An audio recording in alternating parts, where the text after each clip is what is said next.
Imagine walking through a palace so beautiful that emperors called it paradise, so secure that no army could breach its walls, and so perfectly designed that it could make a human being disappear without a trace. For 500 years, Topkapi Palace in Istanbul operated as the crown jewel of the Ottoman Empire, housing sultans who ruled over 3 continents and controlled trade routes worth billions in today's currency. But buried in the restoration reports that tourists never see, hidden in maintenance logs that survived centuries of careful editing, lies evidence of something that transforms this architectural masterpiece into one of history's most sophisticated killing machines. The palace wasn't just fortified against external enemies, it was engineered to eliminate internal threats using a method so clean, so silent, and so efficient that victims could die in the morning and be erased from all records by evening. The weapon wasn't a blade or poison. It was silk cord, twisted just tight enough to cut off breath before a scream could escape, wielded by specialists who were paid like master craftsmen and rotated like state secrets. Between 1453 and 1839, an unknown number of princes, rivals, and inconvenient courtiers were strangled in chambers designed specifically for invisible executions, then processed through disposal routes that connected directly to service corridors where bodies could be handled like any other form of palace waste. The system was so effective that modern historians are still discovering victims whose existence was so thoroughly erased that we're only now learning their names from documents that were hidden in walls for 3 centuries. Today, we're opening the files on Topkapi Palace's greatest secret, how the Ottoman Empire perfected the art of architectural murder, turning one of the world's most beautiful buildings into a machine for producing convenient deaths. This is the story they don't tell on the guided tours, the blueprint for violence that transformed imperial succession into a form of elegant, invisible warfare. If you've ever wondered how power really works when it thinks no one is watching, when it has unlimited resources and centuries to perfect its methods, then join me as we walk through the same corridors where princes learned that paradise and prison are separated only by the thickness of silk cord and the silence of stone walls that were trained to swallow screams. Dawn breaks over the Bosphorus like a bruise healing backward. The fog lifts from water that has swallowed empires, and through that gray veil, you can see the first walls of Topkapi Palace rising from the cliffs like broken teeth. This is Istanbul at its most honest hour, when the city hasn't yet decided what face to wear for the day. The seagulls know this place. They've been circling these walls for 500 years, their cries echoing off stones that have heard different kinds of screaming. As you climb the cobbled approach toward the first gate, your footsteps slow without your permission. Something in the architecture demands it. The path curves, narrows, forces you into single file. You're walking into a throat, and the throat is swallowing. But here's the thing about Topkapi that the postcards don't mention. It wasn't just a palace. It was a machine. And the machine's primary function wasn't ceremony or governance or even luxury. The machine was designed to kill quietly. The geography itself is the first weapon. The palace sits on Seraglio Point, a triangle of land jutting into the waters where Europe bleeds into Asia, 3 sides protected by sea and cliff, the 4th guarded by walls that rise 26 feet from the street. But that's just the obvious security. The real genius is in the angles. Every approach bends. Every entrance narrows. Every courtyard funnels visitors through choke points where guards can count heartbeats and read faces. Stand at the imperial gate, the Bab-i Humayun, and you'll feel it. The archway frames you like a rifle scope. The guards positioned overhead can see your hands, your eyes, the sweat on your collar. They can read guilt before you've even committed to it. The Ottoman architects understood something that modern security designers are still learning. Power doesn't need to announce itself with screams. It whispers through stone and speaks through silence. Walk through that first gate, and you enter the court of the Janissaries, a space the size of 2 football fields paved with stones that have drunk enough blood to fertilize a vineyard. But look closer. Notice how the second gate, the gate of salutation, sits not directly across from where you entered, but off to the right, forcing you to turn, to present your profile, to move slowly through a killing field disguised as ceremony. What kind of prison looks like paradise?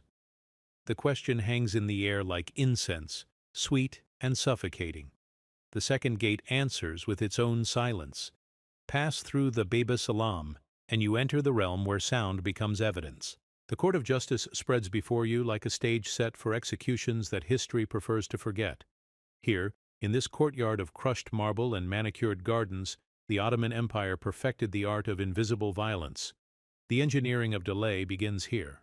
Notice the pathways. They spiral, they pause, they force contemplation. A man walking toward his death in Topkapi couldn't run even if he wanted to. The architects designed anxiety into the very stones. Every step forward is a negotiation with geometry that favors the house. The towers that guard this second courtyard weren't just watchtowers, they were listening posts. In a palace where whispers could topple dynasties, the ability to hear became more valuable than the ability to see.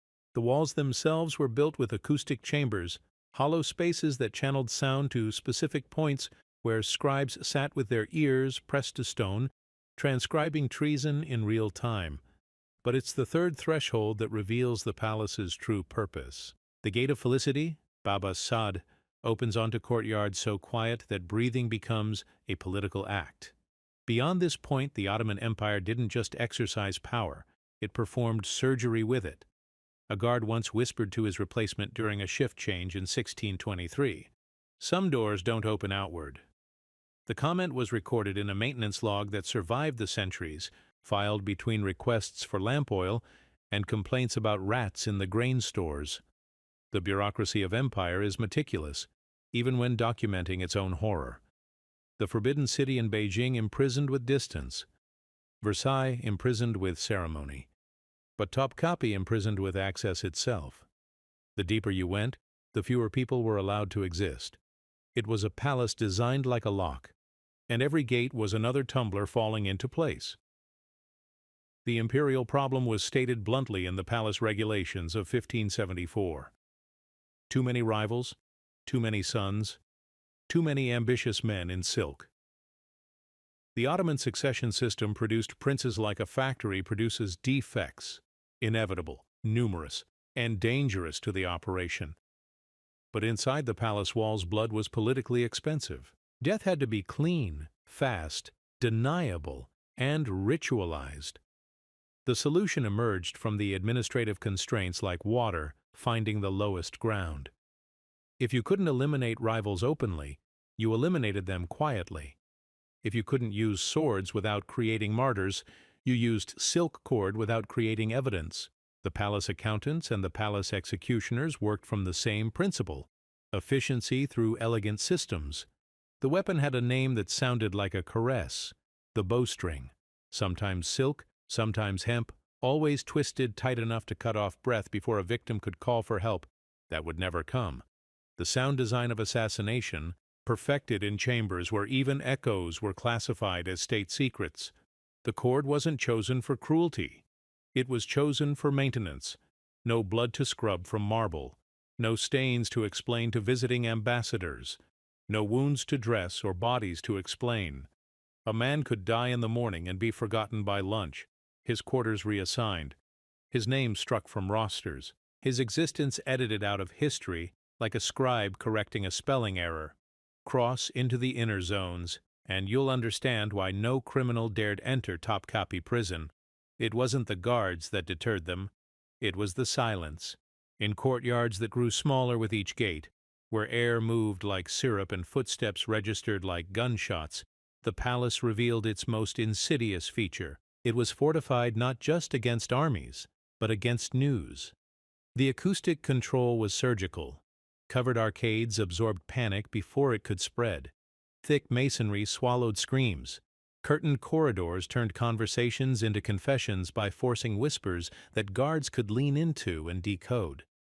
The architecture didn't just imprison bodies, it imprisoned information. Sound was classified by location. A laugh in the first courtyard was normal. The same laugh in the third courtyard was suspicious. In the inner chambers, even breathing had to be regulated. The palace operated on the principle that noise was evidence of disorder, and disorder was evidence of rebellion, and rebellion was evidence of guilt. A servant's manual from 1598 included this instruction: if you hear running, it is already too late. The document was found in 1923 during renovations that exposed a cache of papers hidden in a wall that had been sealed for 3 centuries. The hiding place was discovered only because a mason noticed that one section of stone rang hollow when struck. History often hides in the spaces between official records.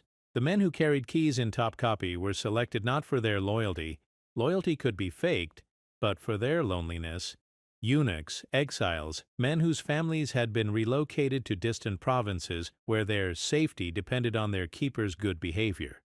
The palace needed workers who had more to lose from disclosure than from complicity. These were the invisible chorus of empire. Gatekeepers who counted steps, guards who memorized faces, eunuchs who carried messages they couldn't read, scribes who recorded orders they weren't allowed to understand. People whose lives were measured not in years or accomplishments, but in permissions. Permission to enter, permission to speak, permission to remember. The logistics of secrecy required as much engineering as the logistics of ceremony. Separate routes for staff and elites ensured that servants never saw what they weren't supposed to see. Coded knocks identified authorized visitors without requiring verbal challenges that might be overheard. Lamps were covered with colored glass to create silhouettes that couldn't be identified from a distance. The palace ran like a ship. Shifts, patrol loops, keys logged and counted at the beginning and end of every watch. Control became routine, and routine became invisible. The most effective tyranny is the one that operates like bureaucracy, where oppression feels like paperwork and murder feels like maintenance. A gatekeeper's confession, recorded by an investigator in 1702. Sometimes the order came with no name, just a description. The tall one with the scar. The prince who reads Persian. We were told to watch, to note, to report when they moved alone. We never asked why. Questions were not part of our training. The clean killing protocol emerged from the collision of imperial necessity and architectural opportunity. The bowstring execution wasn't an innovation in cruelty, it was an innovation in discretion. Silent, bloodless, fast enough to prevent rescue attempts, clean enough to allow immediate disposal. The procedure was formalized in palace regulations that read like recipes. Which corridor was to be cleared, which doors were to be barred, which witnesses were to be redirected by etiquette that made departure seem voluntary. The horror wasn't in the brutality, it was in the technical precision. Lives were ended with the same attention to detail that governed the polishing of silver or the arrangement of roses. Containment protocol began before the victim knew he was a victim. Guards would adjust their routes to create gaps in surveillance. Servants would be assigned tasks that moved them away from critical areas. Kitchen staff would be ordered to increase their noise during peak hours, creating acoustic cover for activities that required absolute silence. The chosen location was always a threshold, not a room where someone might knock, not a corridor where someone might pass, but a doorway, a space between spaces, where a man's presence could be explained as transition rather than destination. The architecture provided alibis for the architecture's own crimes. The preparation was mechanical. 2 men, never more, never fewer. 1 to control the arms, 1 to control the cord. Specific grip techniques that prevented defensive wounds. Pre-measured lengths that eliminated guesswork. Disposal routes that avoided public corridors and connected directly to service areas where bodies could be processed like any other kind of palace waste.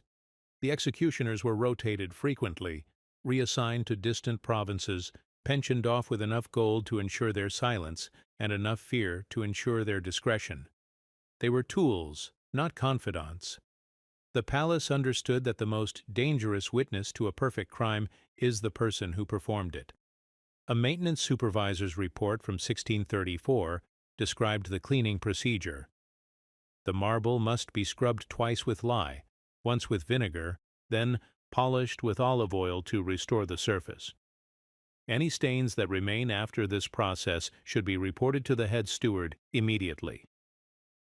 The clinical language turns murder into housekeeping, violence into a problem of proper technique and appropriate tools. Where do you take a prince to die inside a palace? The answer is everywhere and nowhere.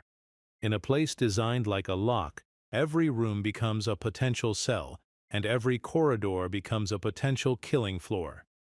The palace doesn't need a special place for death, because the palace itself is that place, designed from its foundation to the peak of its highest dome, to transform life into silence with maximum efficiency and minimum evidence. The machine was ready, the protocols were established, the staff was trained. All that remained was to feed it the raw material of imperial succession, and let the architecture do what architecture does best: convert human problems into engineering solutions. The cafes doesn't look like a prison until you try to leave. The name means cage in Turkish, but the translators who worked for European ambassadors preferred softer terms: the prince's quarters or the imperial residence. Language, like architecture, can be designed to hide its true function. Walk into these chambers in the heart of Topkapi, and your first impression is luxury. Silk carpets from Isfahan worth more than most men earn in a lifetime. Windows that frame the Bosphorus like living paintings. Walls lined with books in Arabic, Persian, and Turkish. Enough learning to educate a dozen scholars. The princes who lived here had access to the finest tutors, the most exquisite food, the most beautiful objects that the Ottoman treasury could acquire. But count the doors. Count them carefully. You'll find plenty that lead inward, deeper into the maze of chambers and alcoves and private gardens. You'll find very few that lead out. The cafes was designed on a simple principle. A prince should have everything he needs to become a sultan, except the opportunity to become one. The psychological engineering was more sophisticated than the physical restraints. Controlled visitors meant that every conversation was a performance. Controlled reading meant that every book was an exam. Controlled rumors meant that every piece of news arrived pre-selected, pre-interpreted, pre-poisoned with uncertainty. The princes weren't just isolated from the world. They were trained to distrust their own judgment about what the world contained. A Venetian diplomat's report from 1641 described a conversation with Prince Osman, who had spent 12 years in the cafes. He speaks 7 languages fluently, can recite poetry for hours without pause, and knows the price of grain in every province of the empire. But when I asked him about the weather outside his window, he hesitated for a full minute before answering, as if the question might contain a trap. Isolation doesn't just break men. It produces a specific type of ruler, one trained to fear the world he must eventually command. The princes who emerged from the cafes to take the throne carried their cages with them. They ruled from behind layers of protocol that replicated the restrictions they had endured, creating new prisons for the next generation. But the cafes held another secret, one that the palace chroniclers omitted from their official histories. Sometimes a prince would hear rumors of executions in the night, the whisper of silk against marble, the sound of keys turning in locks that weren't supposed to exist. And he would realize that the palace operated on timers, invisible clocks that counted down not to freedom, but to a moment when his own breathing might become politically inconvenient. The mathematics of murder required precise mapping. Stand in the second courtyard today, and you can still see the geometry of fear. Every corridor branches into choke points where a single guard could control movement. Every stairwell turns at angles that prevent anyone from seeing what waits at the top. Every doorframe narrows just enough to force visitors into vulnerable postures. Heads down, shoulders hunched, weapons useless. The lock technology was revolutionary for its time, not because it was complex, but because it was redundant. Multiple keys, multiple hands, multiple approvals for every movement through the palace hierarchy. No single person could own the violence. Collective responsibility meant collective guilt, and collective guilt meant collective silence. A blacksmith's invoice from 1592 lists the specifications: 17 keys for the inner passages, each requiring 2 signatures for duplication, 6 master locks for the threshold chambers, each operated by separate key holders who must act in coordination. Total cost, 847 access plus materials. The bureaucracy of oppression itemized like any other palace expense. The system prevented coup attempts by making every action require a chain of people. Conspiracies became committees, and committees became vulnerable to infiltration. By the time enough people were involved to make a rebellion possible, too many people were involved to keep it secret. But systems designed for perfection are vulnerable to the smallest imperfections. A missing key discovered during a shift change could trigger investigations that lasted for weeks. Guards would be questioned individually, their stories compared for inconsistencies. Servants would be reassigned to test their loyalty. Entire sections of the palace would be locked down while investigators searched for explanations that might never exist. The night shift understood things that the day shift was trained to forget. When rain drummed on the tiles and wind cut through the cypress trees, when lamps were kept low to hide movement and guards patrolled corridors that smelled like wax and old secrets, the palace revealed its true nature. It wasn't a seat of power.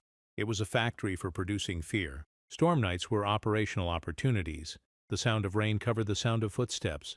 Lightning provided visual cover for shadows that shouldn't exist. Thunder masked the kinds of brief, sharp sounds that trained listeners could decode into evidence. Weather became a co-conspirator in the palace's ongoing crimes against its own residents. The maintenance workers saw what the officials were trained to ignore. They noticed damp creeping into walls, heard whispered names echoing in spaces that were supposed to be empty, learned which stains never fully bleached from marble no matter how much lye was applied. Their work brought them into contact with the palace's physical memory, the evidence that stone and mortar accumulated over decades of careful violence.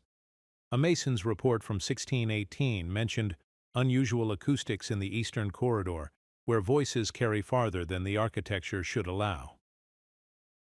The report recommended sealing certain chambers to improve sound isolation, but the work was never completed. Instead, the problematic areas were simply reclassified as restricted, adding another layer to the palace's geography of denial. On a night when rain turned the courtyards into mirrors and wind made the lamp flames dance like nervous spirits, a messenger arrived soaked and shaking. His horse had been ridden hard through streets that turned treacherous after dark. The sealed letter he carried bore the Sultan's mark, but the wax looked wrong. Too fresh, too perfect, as if the document had been prepared in advance and held for the right moment. The accusation was treason. The evidence was rumor. The target was a prince whose only crime was existing at an inconvenient moment in the dynasty's mathematical progression. But in Topkapi, inconvenience was sufficient grounds for execution, and execution was sufficient grounds for silence that could last centuries. Etiquette was the palace's most sophisticated restraint mechanism. The rules of where eyes could land, how hands should move, when speech was permitted and when silence was commanded. These weren't just ceremonies. They were a form of physical control that made rebellion literally unthinkable. A man couldn't flee without violating protocol, and violating protocol was evidence of guilt. Watch the audience chamber during a formal session, and you'll see tyranny disguised as theater. The precise positioning of courtiers, the regulated timing of approaches to the throne, the scripted nature of every gesture and word. It's all designed to make spontaneous action impossible. Everyone is performing, and the performance is the prison. The carpet in the audience chamber was woven with subtle markers invisible to visitors, but clear to guards. Stand on the wrong section, and you've violated spatial protocol. Move at the wrong moment, and you've committed temporal treason. The floor itself was a legal document, defining guilt by geography and time. But the most revealing detail was architectural. The inner door to the audience chamber closed quieter than it should. A door that heavy, made of wood that thick, should announce its movement. Instead, it whispered shut, sealed with springs and counterweights that eliminated the click of the latch. In a palace where sound was evidence, even the doors were trained to lie. The execution team operated like surgical staff in a hospital where the patient was always terminal. They were specialists, trusted not for their loyalty, but for their competence. Executioners who bungled their assignments didn't get second chances. They became assignments themselves. The procedure was refined through practice until it achieved the smooth efficiency of any other palace routine. Pre-tied cords stored in measured lengths, specific grip techniques taught through repetition, two-man control systems that prevented resistance and distributed responsibility. disposal routes that connected directly to service corridors where bodies could be processed without disrupting the day's official schedule. The most frightening aspect wasn't the violence, it was the calm. Men died in Topkapi with the same administrative attention given to changing the oil in lamps or replacing worn carpets. Death was maintenance, performed by specialists who clocked in and clocked out like any other palace workers. A payroll record from 1605 lists special services staff, with salaries competitive to those of master craftsmen. The work was skilled labor, requiring training, discretion, and reliability. The palace invested in execution the way other institutions invested in education or infrastructure, as a necessary expense for long-term stability. The team received their orders through a chain of command so layered that no single person could be identified as the source of lethal intent. A gesture from the sultan became a whisper. To a vizier became a coded message to a department head, became a work assignment for specialists who understood exactly what they were being asked to do without anyone ever speaking the words. But on this night, as rain continued to drum against windows, and wind carried the sound of distant thunder, the team received orders that broke their usual pattern. The target wasn't an ambitious courtier or a troublesome provincial governor. It was someone unexpected, someone whose elimination would require adjustments to protocols that had been perfected through decades of practice. The palace prepared for an execution that would test every system it had developed for containing the evidence of its own crimes. And in chambers where princes learned to distrust their own perceptions, where guards counted keys like rosary beads, where even doors had been trained to close without sound, the machine prepared to demonstrate once again that in Topkapi, the architecture itself was an accomplice to murder. The document that changed everything arrived on parchment so fine it could have been made from whispers. The seal pressed into red wax bore the Sultan's tukhra, that elaborate calligraphic signature that took master scribes years to perfect. But something about the curves felt wrong, like a melody played in a slightly incorrect key that makes your ear itch without knowing why.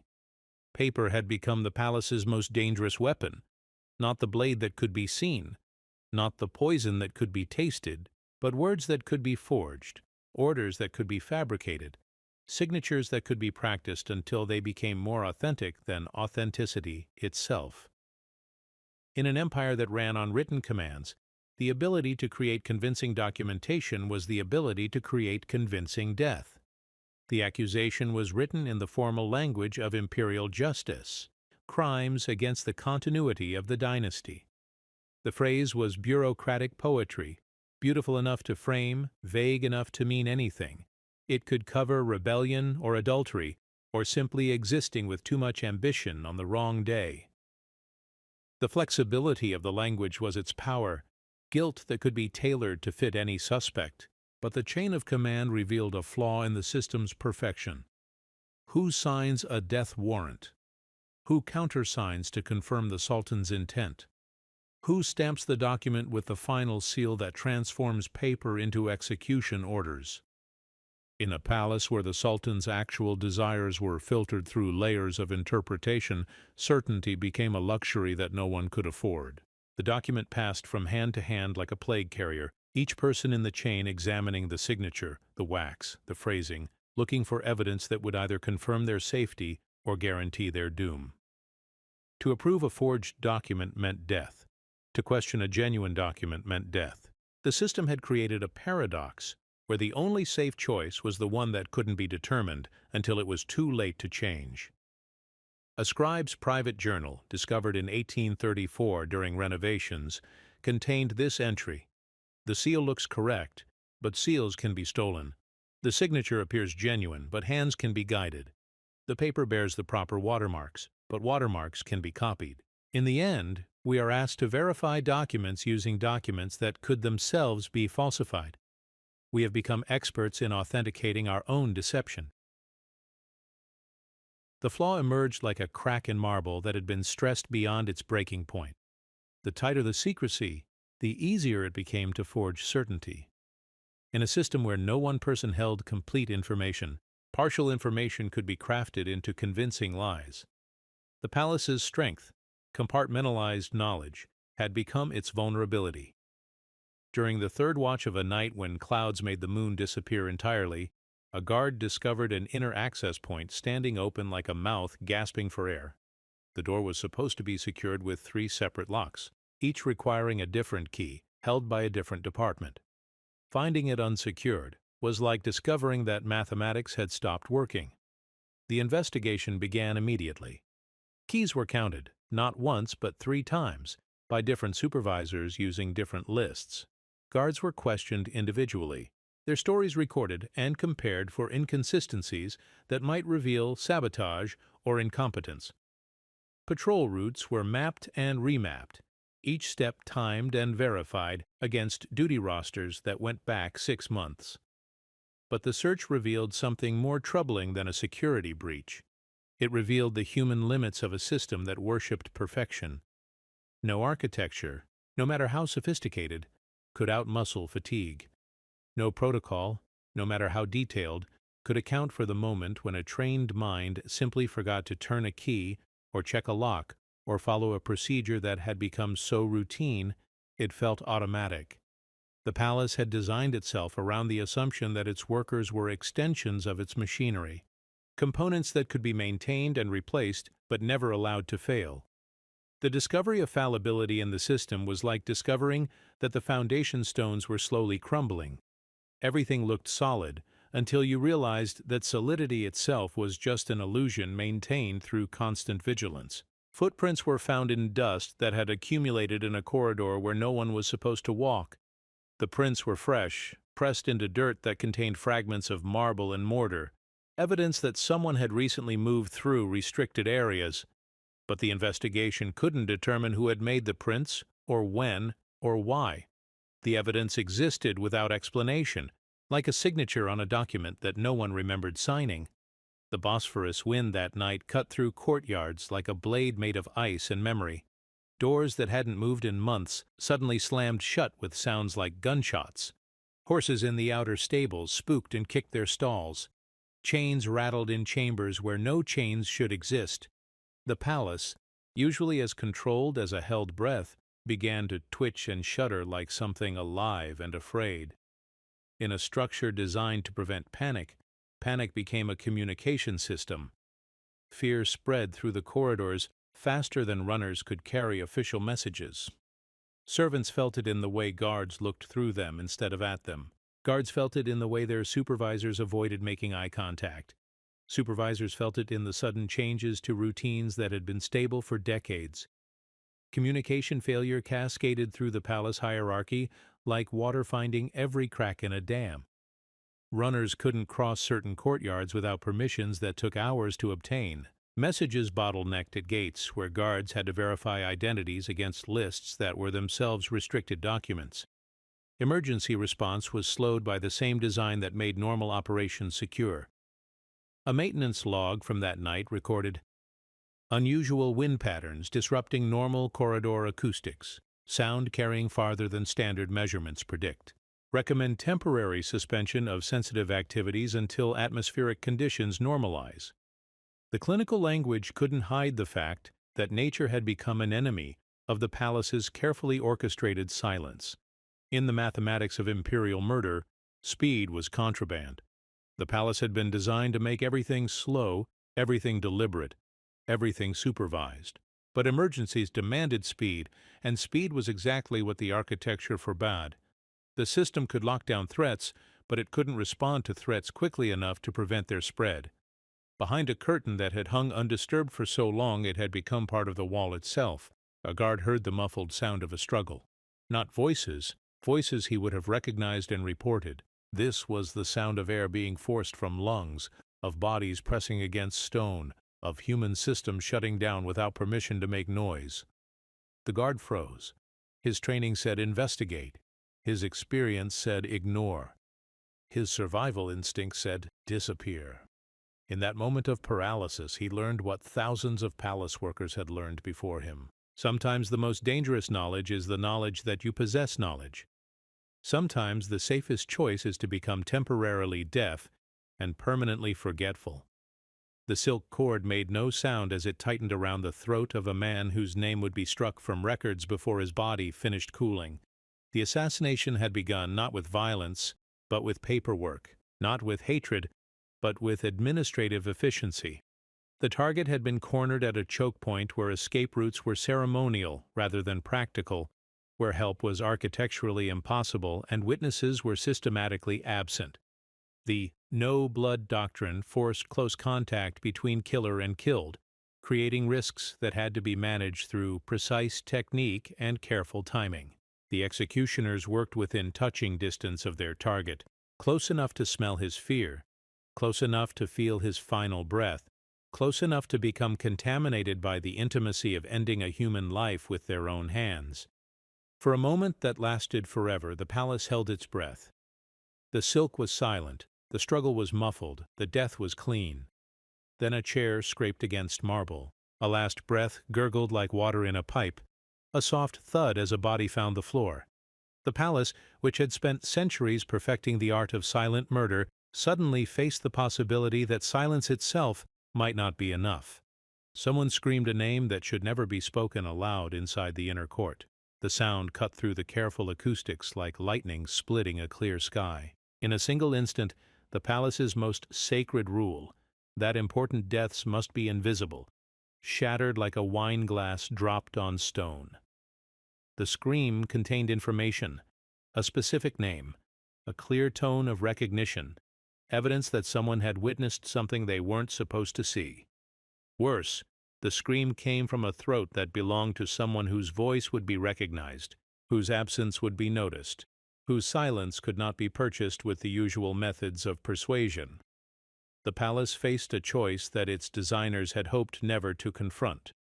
The machine could hush the witness, eliminate the evidence, and escalate the violence to contain the knowledge. Or it could allow the information to spread and accept that its perfect system had produced an imperfect result. Either choice led to consequences that would ripple through the empire's carefully maintained structure of plausible deniability. In chambers where the art of invisible murder had been perfected through 5 centuries of practice, where death was dispensed with the same precision used for arranging flowers or polishing silver, the palace discovered that even the most sophisticated system could fail in the most basic way. Sometimes, despite all precautions, someone screams, and when someone screams in a place designed for silence, the silence itself becomes evidence of guilt. The containment protocol that had worked for generations was about to face its greatest test. Could a machine designed to hide single murders adapt quickly enough to hide the murder of its own secrecy? Could architecture trained to swallow individual screams learn to digest the sound of its own system breaking? The answers would determine not just whether the palace could maintain its operational security, but whether the empire itself could survive the discovery that its most sacred spaces had been turned into factories for producing convenient deaths. In a world where legitimacy depended on the illusion that power was clean, the palace was about to learn the cost of letting that illusion crack in public. The machine prepared to devour its own mistakes, one throat at a time. The rumor moved through Topkapi like smoke through a broken flue, seeping into spaces where it had no business being, and carrying information that could collapse dynasties. Within an hour of that single scream, servants who had never spoken to each other were exchanging glances that contained entire conversations. Guards who had perfected the art of seeing nothing were suddenly seeing everything. The palace, which had spent centuries training its workers to be selectively blind, discovered that selective blindness could transform instantly into selective awareness. Lockdown mechanics had been rehearsed for decades, but never under these conditions. The first gates to close were the inner passages, sealing the core of the palace like a fist clenching around evidence. But the rumors had already escaped the center, spreading outward through corridors that connected kitchens to guard posts, storage rooms to sleeping quarters, places where the official hierarchy dissolved into the human reality of people who worked together and whispered together and shared the weight of secrets together. Food routes had to continue. Empires cannot pause for executions. But now every cook carrying soup became a potential intelligence courier. Every servant delivering linens became a possible witness. Every cleaner mopping floors became someone who might have seen stains that weren't supposed to exist. The palace's daily operations, normally invisible as breathing, suddenly felt exposed and dangerous. The quarantine was imposed without calling it quarantine. Guards were reassigned to special duties that kept them in isolated posts. Servants were given priority tasks that separated them from their usual partners. Scribes were assigned urgent projects that required them to work alone in rooms where their conversations couldn't contaminate other workers. The palace emptied its corridors without stopping its functions, creating the illusion of normalcy while systematically isolating everyone who might have possessed dangerous information. But the system discovered something that its designers had never anticipated. Panic has its own intelligence. Fear moves faster than guards, spreads wider than official communications, and adapts more quickly than bureaucratic responses. The palace could seal rooms, but it could not seal minds. The attempt to contain information had only confirmed that there was information worth containing. A cook's assistant would later testify that she learned about the execution not from witnessing it, but from the pattern of reassignments that followed it. They moved everyone who worked the third corridor on night shifts. They gave us all new duties in different parts of the palace. They told us it was for efficiency, but efficiency doesn't require separating people who have worked together for 5 years. When you see the machine changing its patterns, you know the machine has broken something. By midnight, a second document had arrived. The parchment was identical to the first, the seal equally perfect, the signature equally convincing or equally forged. But this order carried a name that made even the executioners pause. Another target, another prince, another death required before dawn. The palace wasn't just eliminating a single inconvenient life. It was implementing a systematic revision of the royal family tree. The acceleration revealed the system's underlying panic. One murder could be explained as justice. 2 murders in a single night suggested something closer to liquidation. 3 would constitute a purge. Each additional death made the previous deaths more difficult to justify and the subsequent cover-up more essential. The palace was discovering that murder, like mathematics, follows rules of exponential progression. The execution team faced a logistical challenge that their training hadn't anticipated. Normal procedures assume time for cleanup between assignments, time for the palace to return to its baseline state of controlled normality. But this schedule allowed no such luxury. Bodies would have to be processed in sequence, witnesses managed simultaneously, evidence contained without the usual periods for verification and adjustment. The silk cord that had killed the first target was still warm when it was prepared for the second. The executioners worked with the mechanical efficiency of craftsmen on a deadline, but their faces carried expressions that hadn't been visible during routine operations. Even professionals trained in the business of invisible death could recognize when the business had become something larger and more dangerous than their individual assignments. After the violence, the real work began. Records were adjusted with the precision of master accountants closing annual books. Names were omitted from duty rosters. Dates were blurred in logbooks that tracked movement through restricted areas. Witnesses were reassigned to distant provinces where their memories could dissolve into geographical distance and bureaucratic forgetfulness. The scandal ledger, a document that existed in multiple copies distributed among different administrative departments, required careful editing. Inventory lists had to be updated to remove personal items that belonged to men who had ceased to exist. Room assignments were shuffled to eliminate the empty spaces where eliminated people had lived. Work schedules were rewritten to close the gaps left by deleted workers. A clerk's testimony, recorded during investigations that wouldn't occur until decades later, described the process. We were told to imagine that certain people had never existed, then to make our paperwork reflect that imagination. It was like editing God's rough draft of reality. We removed them from history more thoroughly than death itself could manage. But one clerk violated every principle of imperial security and palace survival. As he completed his assigned deletions, he made copies of the original documents and hid them behind a false panel in a storage room that housed tax records from provinces that no longer paid taxes to an empire that would soon cease to exist. His reasoning was preserved in a note tucked inside the hidden papers. I am terrified of what the palace will do next, but I am more terrified of what it will do if no one remembers what it has already done. The hidden documents would remain undisturbed for 3 centuries, until restoration workers seeking to repair earthquake damage accidentally discovered archives that the empire had thought it had successfully destroyed. The papers included not just the names of the eliminated men, but detailed accounts of the elimination process, budgets for cleanup operations, and correspondence between officials debating the most efficient methods for removing human beings from historical records.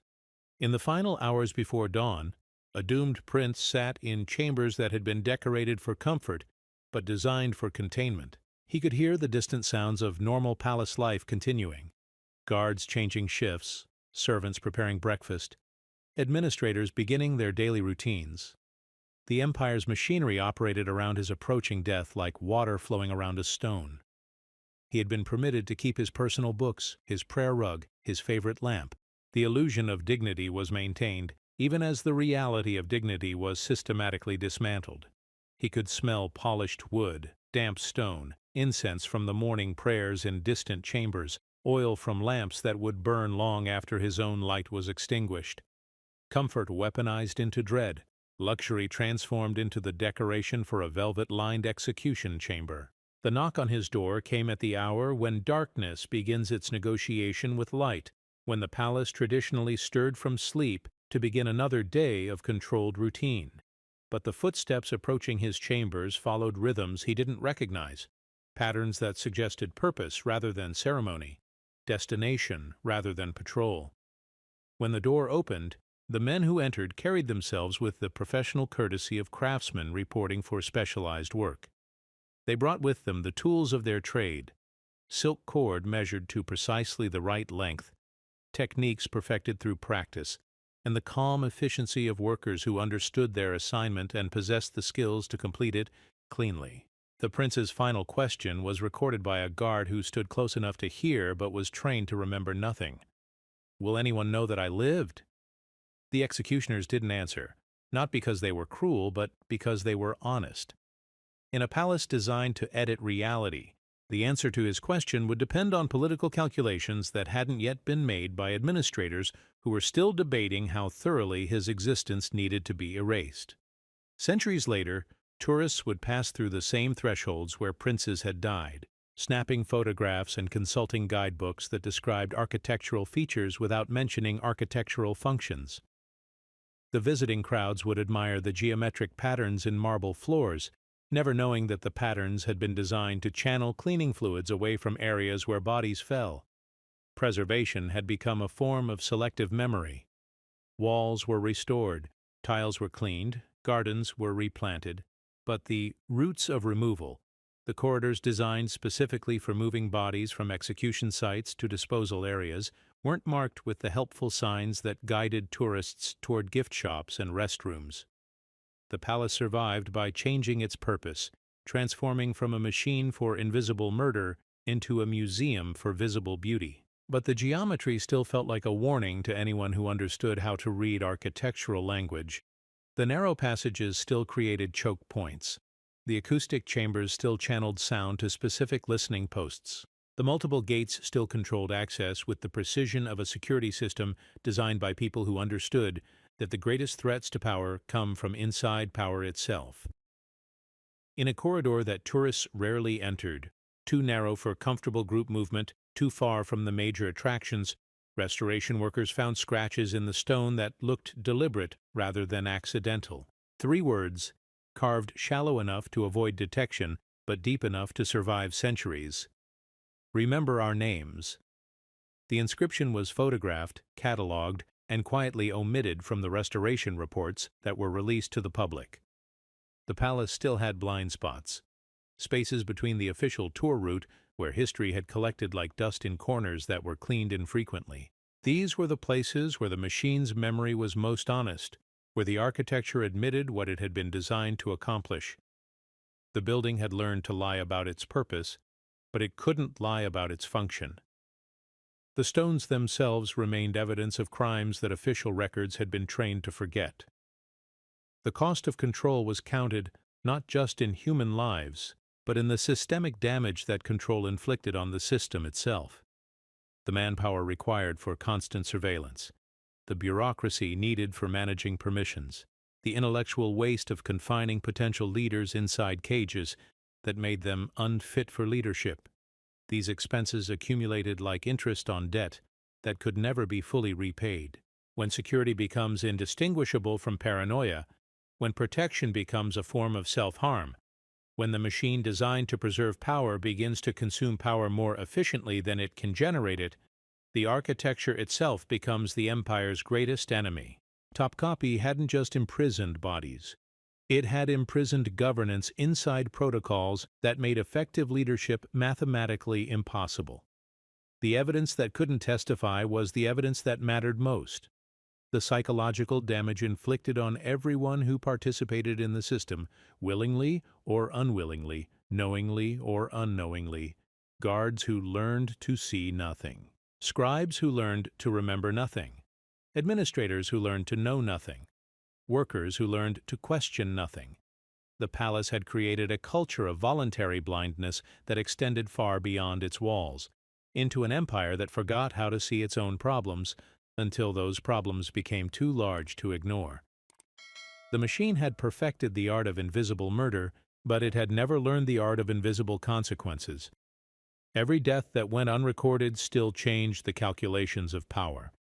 Every witness that was silenced still influenced the behavior of potential witnesses. Every lie that was preserved in official records still competed with truth for space in the historical memory of people who knew the difference between what happened and what was supposed to have happened.